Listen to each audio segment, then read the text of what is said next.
हाय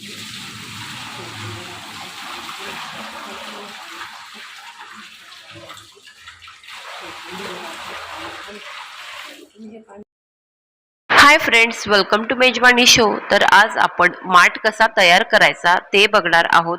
उन्हाळ्याची चाहूल लागायला लागली की सगळीकडे रस्त्याच्या कडेला जशी कलिंगड भरपूर प्रमाणात दिसतात तशीच माठवाले सुद्धा दिसायला लागतात आणि माठाकडे बघूनच छान असं गारेगार वाटायला लागतं। माठाचं पाणी पिऊन तृप्त होतं। बरेच जण फ्रीज मधलं गार पाणी पितात, पण ते पाणी पिऊन तहान भागल्यासारखं वाटत नाही। खरी तहान ही माठाचे पाणी पिऊनच तृप्त झाल्यासारखं वाटतं।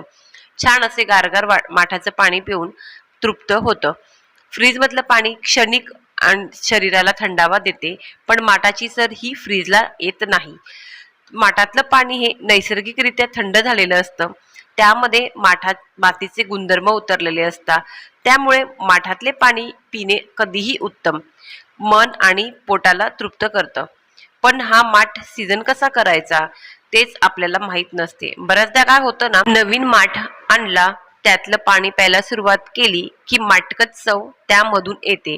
बाजारातून हा माठ विकत आणल्यावर कुठली काळजी घ्यायची, माठ निवडायचा कसा, कुठल्या प्रकाराचा माठ वापरायचा, माठातही पुष्कळ प्रकार आहेत, या सर्व गोष्टी आज आपण या व्हिडिओमध्ये पाहणार आहोत। तर माठ निवडताना कुठला माठ निवडायचा? पारंपरिक माठ एकतर लाल असतो किंवा काळा असतो, तेच माठ वापरायचे। माती एकच वापरलेली असते, फक्त माठ भाजत असताना कुठला रंग लावला जातो हे त्यावर अवलंबून असतं। लाल किंवा काळ्या रंगाचे माठ हे नैसर्गिकरित्या तयार केले जातात, त्यात कुठलेही केमिकल वापरले जात नाही। तसंच वर दाखवल्याप्रमाणे पांढऱ्या रंगाचे जे माठ असतात हे माठ सिमेंट वापरून बनवलेले असतात आणि खूप जास्त केमिकल लावून भाजले जातात आणि त्या माठामध्ये पाणी जास्त गारही होत नाही आणि त्याची चव सुद्धा चांगली लागत नाही। थोडक्यात काय तर ते पाणी पिऊसच वाटत नाही। तर काळ्या आणि लाल रंगाचे माठ हे नेहमीच उत्तम, पांढऱ्या रंगाचे सुंदर आकर्षक डिझायनर केलेले माठ घ्यायचे नाही। तर मी या ठिकाणी माठाला नळ लावून घेतलेला आहे, म्हणजे मला पाणी घ्यायला सोयीचं होईल। तर आजकाल असे पण भेटतात, तुम्हाला साधा माठ घ्यायचा तुम्ही साधाही घेऊ शकता किंवा नळ सुद्धा तुम्ही लावून घेऊ शकता। पूर्वीच्या काळी वगराळ्याने माठातलं पाणी काढलं जायचं, तर आता अशा नळची पद्धत आलेली आहे। तर मी इथे हा जो नळ आहे तो लावून घेतलेला आहे, म्हणजे पाणी घ्यायला सोपं होतं। त्याचबरोबर आता आपण माठ निवडताना कसा निवडायचा, तर माठ घ्यायला जाताना शक्यतो दिवसा जायचं, म्हणजे माठ नीट बघता येतो।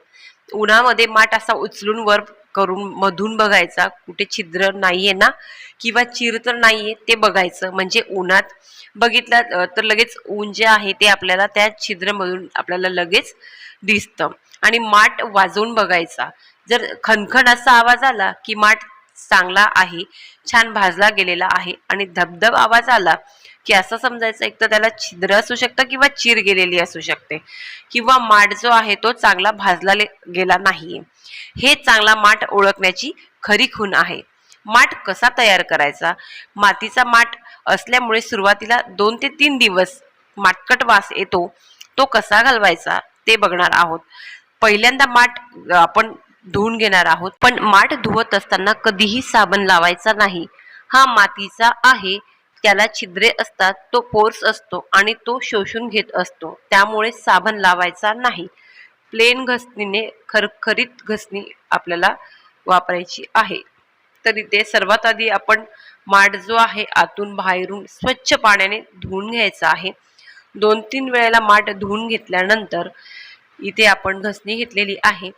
ही घसणी जी आहे ती आपण आधी ओली करून घेणार आहोत।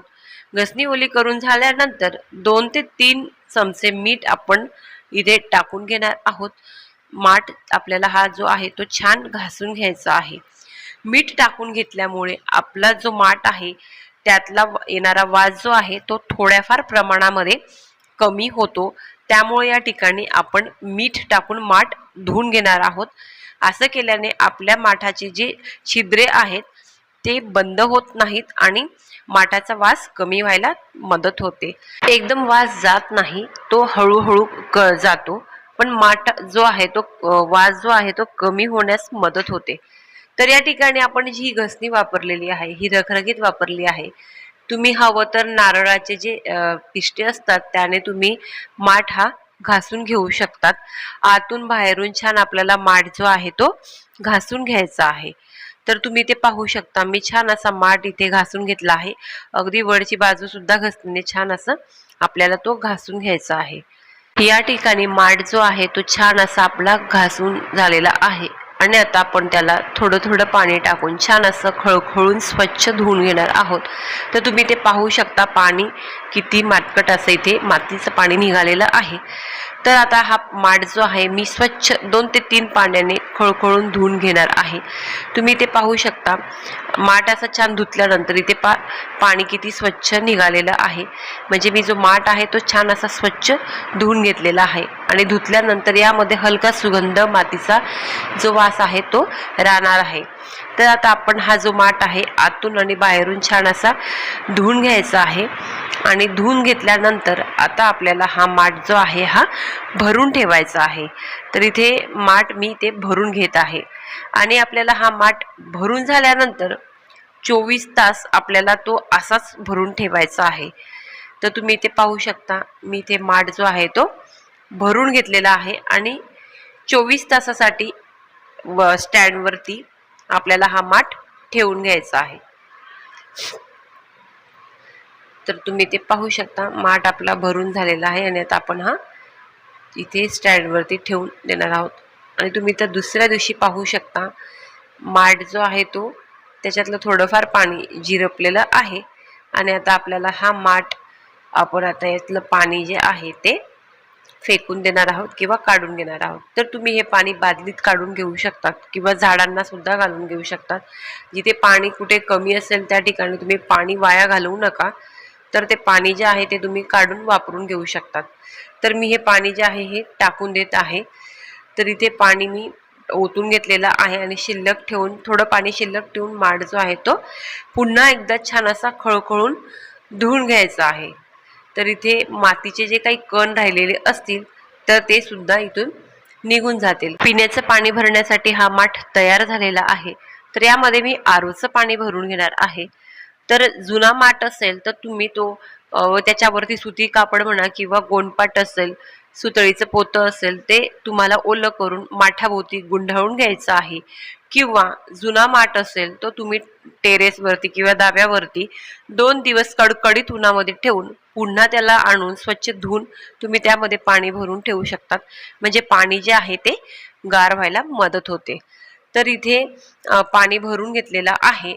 जरी मातीचा वास येत असेल किंवा मातकट वास येत असेल तर यामध्ये वाळा येतो, तो तुम्ही घालू शकता. 2-3 वाळे आणून ठेवायचे, 2-3 दिवस एक वाळा टाकायचा, पुन्हा तो काढून दुसरा नवीन वाळा टाकायचा. असं करून तुम्ही वाळा पण बदलू शकता. सारखं तोच वाळा वापरल्याने वास येऊ शकतो. 2-3 मोगऱ्याचे फुलं किंवा खसचं इसेन्स तुम्ही या ठिकाणी 2 ड्रॉप टाकलं, पाणी चवीला छान लागतं. जर व्हिडिओ आवडला असेल तर एक लाईक नक्की करा.